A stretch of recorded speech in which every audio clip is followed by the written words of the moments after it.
नमस्कार, आपका स्वागत है। दोस्तों, क्या आपने कभी सोचा है कि पूजा के बीच जब कोई अनोखा संकेत प्रकट होता है, जैसे दीपक का बुझ जाना या अचानक उबासी आने लगना, तो इसके पीछे क्या रहस्य छिपा हो सकता है? क्या यह ईश्वर का संकेत है, हमारी मानसिक अवस्था का प्रतिबिंब है, या फिर महज संयोग है? कई बार पूजा के दौरान हमारी आंखों से आंसू बहने लगते हैं, जबकि हम किसी भी तरह के दुख का अनुभव नहीं कर रहे होते। तो क्या यह दैवीय कृपा का प्रमाण है या आस्था की गहराई से जन्मी कोई भावुकता? दूसरी ओर, उबासी आना क्यों माना जाता है अशुभ? क्या यह शरीर की थकान है या पूजा में मन की एकाग्रता का अभाव दर्शाता है? ऐसे सवाल हमारे मन में बार बार उठते हैं, और हर प्रश्न के गर्भ में अनेक परतें छिपी हुई हैं। आइए, इन्हीं रहस्यों में डूबकर समझने का प्रयास करते हैं कि पूजा के दौरान दिखाई देने वाले शुभ अशुभ संकेतों का मूल क्या है और उनका हमारे जीवन व मन पर क्या प्रभाव पड़ता है। दीपक का निरंतर जलते रहना सदियों से अत्यंत शुभ माना जाता है। अग्नि को साक्षात देवता माना गया है, जो नकारात्मकता को भस्म करके वातावरण को शुद्ध करता है। जब आप पूजा के लिए दीपक जलाते हैं, तो उसका स्थिर और शांतिपूर्ण जलना इस बात का प्रतीक होता है कि आपके वातावरण में कोई ऐसी बाधा या अशांति नहीं है जो ईश्वर से आपके जुड़ाव को तोड़े। भारतीय अध्यात्म में माना जाता है कि जिस स्थान पर दीपक की लौ बिना भटके लगातार जलती रहे, वहां ईश्वरीय ऊर्जा सरलता से प्रवेश करती है। यह एक तरह से ईश्वर की कृपा का द्योतक भी है, जो संकेत देता है कि आपकी आराधना स्वीकार हो रही है। यदि मन पहले से व्याकुल हो, तो इस स्थिर ज्योति को निहारने मात्र से भी भीतर शांति का अनुभव होने लगता है। ऐसी मान्यता है कि जब दीपक लगातार जलता रहता है, तब हमारे मन की चंचलता भी कम होने लगती है और हम ईश्वर से गहराई से जुड़ पाते हैं। इसके विपरीत, यदि दीपक टिमटिमा रहा हो या बार बार बुझने की कगार पर हो, तो यह संकेत देता है कि या तो वातावरण में कोई बाधा है या हमारे मन में कोई चलायमान विचार हैं जो पूजा में व्यवधान उत्पन्न कर रहे हैं। मंदिर में शंख की मधुर ध्वनि सुनाई देने का अनुभव भी बहुत शुभ माना जाता है। शंखनाद को भारतीय संस्कृति में इतना पवित्र समझा गया है कि हर बड़ी पूजा, आरती या अनुष्ठान से पहले और बाद में शंखनाद अवश्य किया जाता है। शंख की ध्वनि एक विशेष कंपन पैदा करती है, जिसके बारे में कहा जाता है कि यह नकारात्मक शक्तियों को दूर भगाती है और सकारात्मक ऊर्जा का आवाहन करती है। बहुत लोग यह भी मानते हैं कि शंख के बजने से वातावरण में ईश्वर की उपस्थिति अधिक सघन हो जाती है, जिससे भक्तों का मन स्वतः ही प्रसन्न हो जाता है। जब आप पूजा कर रहे हों और किसी अज्ञात दिशा से मधुर शंख ध्वनि कानों में पड़े, तो प्राचीन मान्यताओं के अनुसार यह संकेत है कि आपकी भक्ति ने दिव्य शक्तियों का ध्यान आकर्षित किया है। इससे मन में एक नई उमंग और उल्लास भर जाता है, जिससे पूजा और भी गहराई से होने लगती है। यह ध्वनि हमारे मस्तिष्क और हृदय को एक खास लय में बांध देती है, जिसके कारण मानसिक एकाग्रता और शांत भाव का उदय होता है। अगरबत्ती या धूप की सुगंध फैलना पूजा के दौरान सकारात्मक ऊर्जा के प्रवाह का प्रतीक माना जाता है। जब हम कोई सुगंधित धूप, अगरबत्ती या कपूर जलाते हैं, तो उससे निकलने वाली खुशबू वातावरण को पवित्र और शांत बनाती है। भारतीय परंपरा के अनुसार देवताओं को सुगंध बहुत प्रिय है, क्योंकि वह मन और चेतना को सात्विकता प्रदान करती है। यदि आप देखेंगे तो पाएंगे कि जब यह सुगंधित धुआं फैलता है, तब मन भी धीरे धीरे शांत होने लगता है और भक्ति का भाव बढ़ जाता है। हालांकि यह भी संभव है कि धूप या अगरबत्ती की तेज खुशबू से कुछ लोगों को छींक या असहजता हो सकती है, पर कुल मिलाकर यह संकेत देती है कि आप पूजा के लिए मानसिक रूप से तैयार हो रहे हैं। कई भक्तों का मानना है कि यदि पूजा के बीच अचानक बहुत मधुर व अनुपम सुगंध का अनुभव होने लगे, जो साधारण तौर पर इस्तेमाल की जा रही धूप से भी अलग हो, तो यह ईश्वर की दिव्य उपस्थिति का संकेत हो सकता है। इसे एक गहरा आध्यात्मिक अनुभव माना जाता है, जो आपकी आराधना में शक्ति और विश्वास का संचार करता है। फूलों का स्वतः मूर्ति पर गिरना भी शुभ माना जाता है। फूलों को सौंदर्य, पवित्रता और कोमलता का प्रतीक समझा जाता है, अतः भारतीय पूजा पद्धति में उनका विशेष स्थान है। जब कोई फूल जिसे आपने भगवान की प्रतिमा के समीप सजाया हो, अचानक स्वतः गिर जाए और मूर्ति के चरणों या किनारे आकर टिक जाए, तो बहुत से लोग इसे भगवान द्वारा स्वीकार किया जाना कहते हैं। यह भावना है कि ईश्वर ने आपकी अर्पित भेंट को ग्रहण कर लिया। हालांकि कभी-कभी यह फूल की स्थिति या गुरुत्वाकर्षण के कारण भी हो सकता है, लेकिन श्रद्धालुओं के लिए यह एक सुखद रोमांच और गहरी आस्था का क्षण बन जाता है। वे इस घटना को एक संकेत मानते हैं कि उनकी भक्ति ईश्वर को प्रिय लगी और उन्हें किसी खास रूप में आशीर्वाद प्राप्त हो रहा है।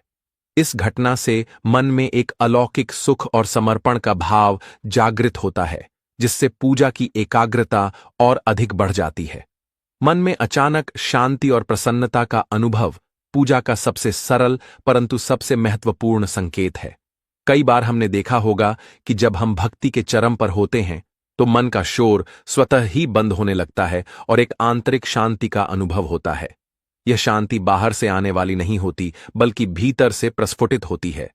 इसी शांति की तलाश में लोग ध्यान, जाप और अनेक साधनाएं करते हैं। यदि पूजा के बीच ही यह शांत भाव जागृत हो जाए तो इसे अत्यंत शुभ माना जाता है, क्योंकि भक्ति का मूल उद्देश्य ही मन को निर्मल कर आत्मसात करना है। इसी अवस्था में व्यक्ति को कभी-कभी यह महसूस हो सकता है कि उसे शारीरिक और मानसिक स्तर पर हल्कापन और प्रसन्नता का बोध हो रहा है। ऐसा समझा जाता है कि यह दैवीय कृपा का प्रमाण है, जो हमारे भीतर छिपे हुए दिव्य तत्व को जगा रही है। इस क्षण में व्यक्ति भुला देता है कि बाहरी दुनिया में क्या चल रहा है और उसे सिर्फ ईश्वर की उपस्थिति का एहसास होता है। भारतीय दर्शन में इसी दशा को अंतर्यामिता भी कहा जाता है, जहां मनुष्य अपनी चेतना को बाहरी बाधाओं से ऊपर उठा लेता है। पूजा के समय दीपक या अगरबत्ती का अचानक बुझ जाना अक्सर अशुभ माना जाता है। जब दीपक बुझता है तो कुछ लोग इसे नकारात्मक ऊर्जा के प्रवेश के रूप में देखते हैं, जबकि कुछ इसे संयोग या हवाओं के झोंके से हुई सामान्य घटना मानते हैं। फिर भी परंपरागत मान्यताओं के अनुसार यदि पूजा के केंद्र में रखा दीपक बार बार अनायास ही बुझने लगे तो समझा जाता है कि कोई बाधा पूजा में विघ्न डाल रही है। ऐसे में मन में चिंता उत्पन्न हो सकती है कि कहीं यह भविष्य के किसी संकट का संकेत तो नहीं। इससे बचने के लिए सामान्यतः लोग सावधानी बरतते हैं कि दीपक के लिए पर्याप्त तेल या घी हो, बाती सही तरह से बंधी हो और वायु का बहाव कम हो। यदि फिर भी यह घटना होती रहे तो लोग ईश्वर का ध्यान करके प्रार्थना करते हैं कि हमें विघ्नों से बचाए और हमारी भक्ति अखंड बनाए रखें। पूजा के दौरान बार बार छींक आना भी कुछ परंपराओं में अशुभ संकेत माना जाता है। खासकर यदि छींक पूजा आरंभ करते ही आ जाए तो यह समझा जाता है कि पूजा को थोड़ा रोककर, जलपान कर या मुंह धोकर पुनः से शुरू करें। यह धारणा इस विचार से उपजी है कि छींक आने से मन की एकाग्रता भंग हो जाती है और हमारा श्वास वायु का संतुलन बिगड़ सकता है। इसके समाधान स्वरूप अक्सर सलाह दी जाती है कि कुछ सेकंड रुककर मन को संयत करके फिर से पूजा में लीन होना चाहिए। प्रसाद या जल का गिर जाना भी कई लोगों के लिए एक चिंताजनक संकेत होता है।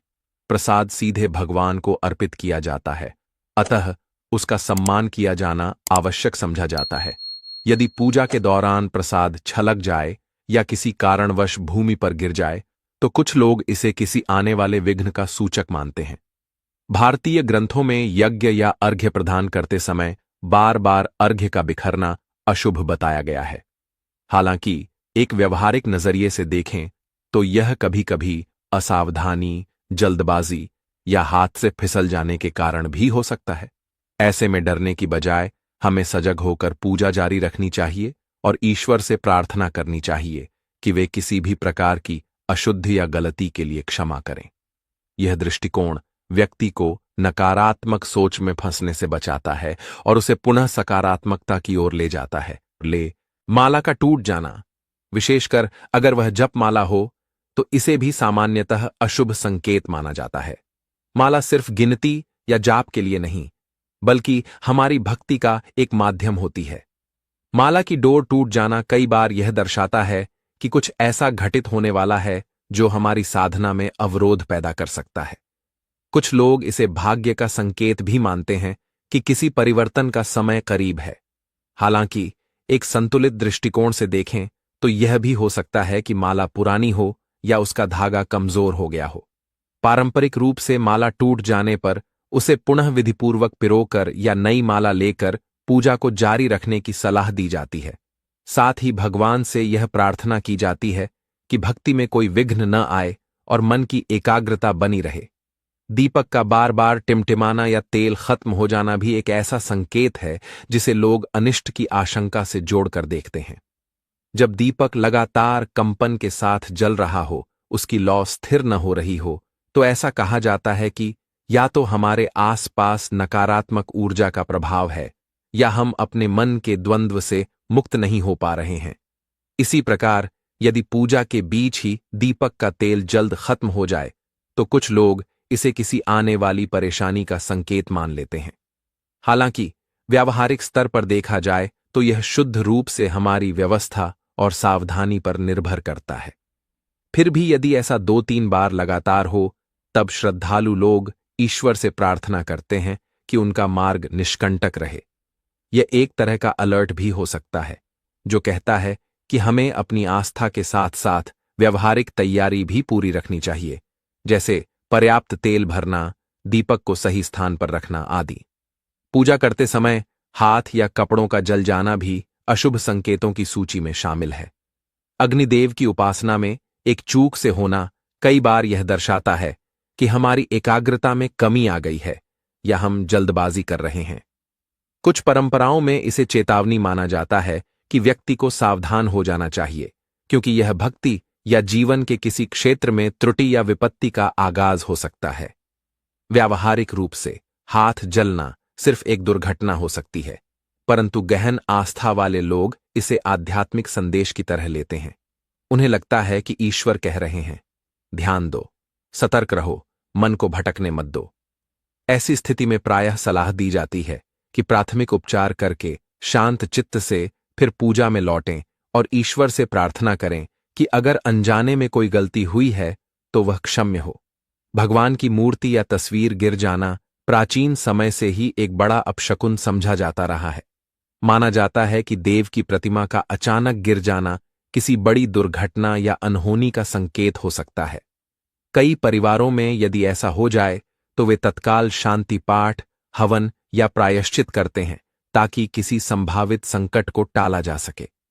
मूर्तियां गिरने से कभी कभी वे क्षतिग्रस्त भी हो जाती हैं और फिर यह प्रश्न उठता है कि क्षतिग्रस्त मूर्ति को क्या करना चाहिए। शास्त्रीय नियमों के अनुसार टूटी हुई मूर्ति का विधिपूर्वक विसर्जन किया जाता है और नई मूर्ति की प्राण प्रतिष्ठा होती है। हालांकि आधुनिक समय में यह भी देखना चाहिए कि मूर्ति को रखने का स्थान सुरक्षित है या नहीं, कहीं वह संयोगवश तो नहीं गिर गई। लेकिन श्रद्धा से देखने वाले लोग इसे अक्सर ईश्वर का संकेत मानते हैं कि खबरदार हो जाओ, जीवन में कोई बड़ी चुनौती आने वाली है, और वे उसी अनुरूप सतर्क हो जाते हैं। पूजा करते समय उबासी आना प्रचलित मान्यताओं में अशुभ संकेतों में से एक है। बहुत से भक्तों को यह सवाल सताता है कि उबासी तो सामान्य क्रिया है, फिर इसे अशुभ क्यों माना जाए। दरअसल पूजा में हम अपने मन, तन और वाणी को एक दिशा देना चाहते हैं ताकि ईश्वर के साथ एकाकार हो सकें। उबासी आना इस बात का संकेत माना गया है कि हमारा मन और शरीर उतने सजग या तत्पर नहीं हैं जितने होने चाहिए। यह भी हो सकता है कि आप थके हुए हों या आपको पर्याप्त नींद न मिली हो, जिससे शरीर अनायास उबासी ले रहा हो। लेकिन यदि भक्ति पथ की मान्यताओं को देखें तो उबासी को भक्ति में विघ्न के रूप में देखा जाता है। ऐसा कहा जाता है कि इससे संकेत मिलता है कि पूजा में जो ऊर्जा संचार होना चाहिए वह नहीं हो पा रहा है। कुछ लोग यह भी मानते हैं कि उबासी के समय शरीर की प्राण ऊर्जा असंतुलित हो रही है, जिससे पूजा का पूर्ण फल प्राप्त नहीं होगा। इसका व्यावहारिक समाधान यह है कि पूजा शुरू करने से पहले थोड़ी देर आराम करें, ठंडे पानी से स्नान करें और मन को शांत करके एकाग्र हों। यदि फिर भी उबासी आए तो थोड़ा रुककर गहरी श्वास लेकर पुनः ध्यान में लौटें ताकि पूजा में व्यवधान कम से कम हो। पूजा के समय आंखों में आंसू आना इसके ठीक उलट प्रायः शुभ माना जाता है। आंसू सामान्यतः या तो कष्ट के कारण आते हैं या अत्यंत भावुकता के क्षणों में, लेकिन भक्ति भाव में डूबे हुए आंसू किसी पीड़ा से नहीं बल्कि कृतज्ञता, प्रेम, समर्पण और आध्यात्मिक आनंद से बहते हैं। ऐसा महसूस होने लगता है कि आपके भीतर जो भी दुख, ग्लानि या अपराध बोध था, वह आंसुओं के जरिए धुल रहा है। जब कोई भक्त भगवान को स्मरण करते हुए भाव विभोर हो जाता है, तो उसे बाहर की दुनिया का ध्यान नहीं रहता और सहज रूप से आंसू बह निकलते हैं। इसे दैवीय कृपा का प्रत्यक्ष प्रमाण भी कहा जाता है, क्योंकि यह दर्शाता है कि आप अपने अहंकार की सीमाओं को भूलकर ईश्वर के चरणों में विलीन हो रहे हैं। अनेक संतों ने भक्ति के इसी रूप को सच्चा योग या सच्ची साधना बताया है, क्योंकि इसमें व्यक्ति की आत्मा स्वच्छंद होकर प्रेम की अनुभूति करती है। आंसू बहना इस बात का परिचायक है कि मन का द्वार खुल रहा है और वहां प्रवेश पा रही है एक दिव्य चेतना, जिससे वह शांति और आनंद का अनुभव कर रहा है। इन सभी शुभ अशुभ संकेतों पर विचार करने के बाद यह समझ में आता है कि पूजा केवल एक बाहरी कर्मकांड भर नहीं है। यह एक आंतरिक यात्रा है, जिसमें हमारा मन, भावना, शरीर और परिवेश सब मिलकर एक खास ऊर्जा का निर्माण करते हैं। शुभ संकेत वहां प्रकट होते हैं जहां यह ऊर्जा बाधा रहित होती है, जबकि अशुभ संकेत अक्सर तब देखे जाते हैं जब हमारी आस्था या ध्यान में कहीं न कहीं एकाग्रता की कमी हो, आसपास का वातावरण असंतुलित हो या हमारा मन चिंताओं से भरा हो। कुछ घटनाओं में संयोग भी बड़ा कारक हो सकता है, लेकिन श्रद्धालु इसे महज संयोग नहीं मानते, बल्कि ईश्वर की तरफ से आने वाले संदेश की तरह देखते हैं। यह संदेश उन्हें सावधान भी करता है और प्रेरणा भी देता है।